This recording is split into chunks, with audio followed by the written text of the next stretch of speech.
ახლა ჩვენ გვაქვს მარაოს პალმა და უნდა გავაკეთოთ გასხვა და პალმის გასხვა ხდება ასეთი სახით. აი ეს უკვე ნიშანია დაბერების.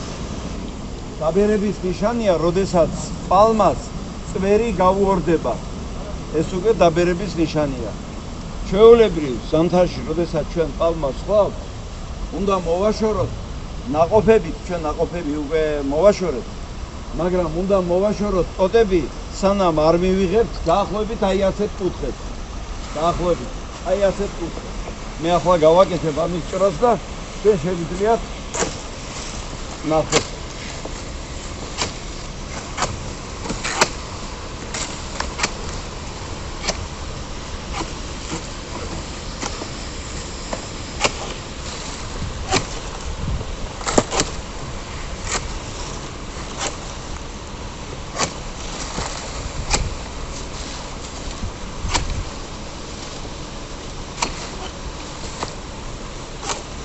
ახლა მეს გავსხალით სამხარეს, მაგრამ დაახლოებით ასეთი კუთხე უნდა იყოს.